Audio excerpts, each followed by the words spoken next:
Welcome to Rambam in Depth. Today we'll be discussing the Rambam Hilchos Schiras, Perek Hey, Halacha Hey. And the Rambam says as follows. The Rambam is continuing the Halacha from an earlier Halacha, and he says the following. Based on what he said before, based on that I say that if a person rents a house from his fellow for a certain designated time, let's say a year, and the renter wants to sublet the house to someone else to use until the end of the lease, he could do it. He could rent it to someone else, as long as shehem kiminyan b'nei beis, as they have the same number of people that are going to be in the house as the one who rented it initially. If let's say there were 4 people originally who rented it, he shouldn't rent it to someone who's going to have 5 people, because that would tax the house more than what was used by 4 people. Then the Rambam anticipates the question, but isn't there a halacha that if you rent something from someone, you shouldn't rent it or lend it to someone else? This was only said by movable objects. You could say, I don't want my object that I'm depositing with you should be in someone else's hands. But it doesn't apply to land or a ship, because the owner is considered as if he is there with it. We therefore don't say that principle. So the Rambam makes it very clear that you are allowed to rent it to someone else under normal circumstances. And the Rambam concludes the halacha a little bit later that there are those who paskin differently. He doesn't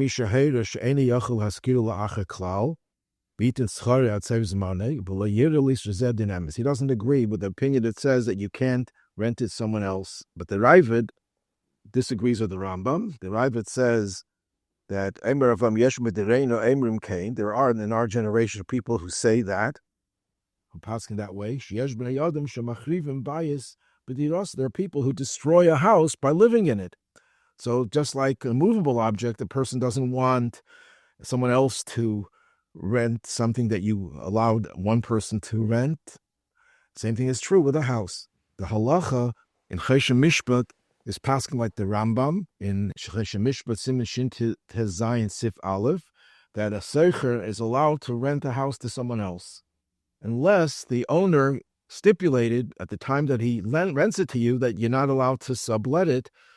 Then, of course, you're not allowed to do it. And if the minig of the mokim, the other contemporary poskim say, if the minig of the place is that we don't allow subletting, then even if the owner didn't stipulate it explicitly, you're not allowed to sublet it.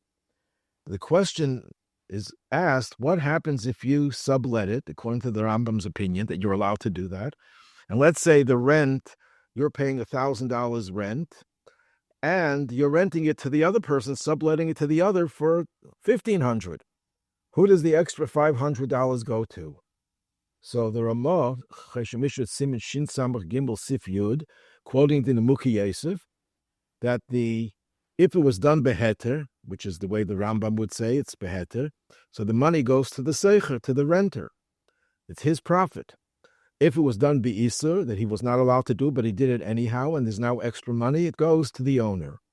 So the question is asked by Poskin.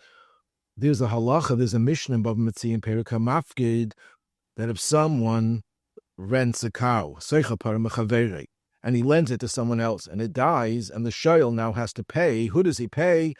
So the Tanakama says it pays to the seicher, the renter, because he rented it to this person, so he's beholden to him. And Rabbi Yossi says, no, it goes to the owner. And he establishes the principle, a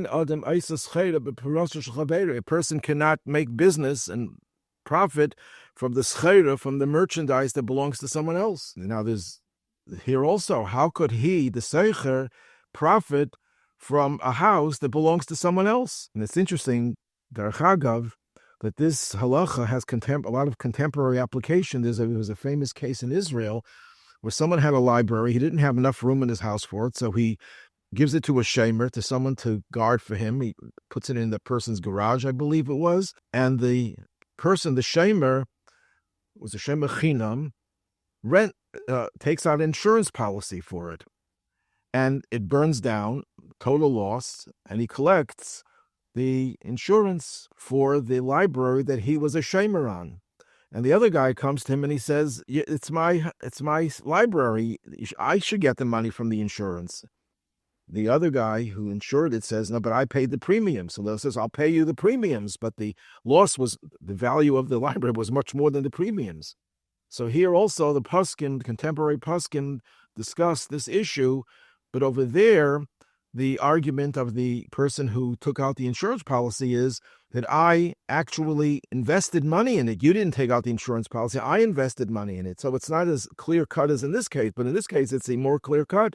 You rented it to someone else, but it's not your house. It belongs to the owner. So why should you get the profit, not the owner? So the Concise Sifkat and Ches, not Simon Shin Samar Gimel, says that there's a very big difference, a fundamental difference between the case of the mission of the person who rents the cow and lends it to someone else. The shayel pays for the cow that died. He's paying for the cow. Who's the owner of the cow? The owner of the cow never changed. It's the original owner. Just because you rented the cow, you didn't rent the ownership of the cow. You rented the schus hishtamshus, the right to use the cow. And that's what you gave over to the shayel, to the borrower, the schus hishtamshus. But the cow that died, what are you paying for? You're paying for the gufa part, for the actual cow. That belongs to the owner. That belongs to the person who never lost that chus of ownership of the cow. Masha'en came, by contrast here, what is the seicher, the renter? What is he renting?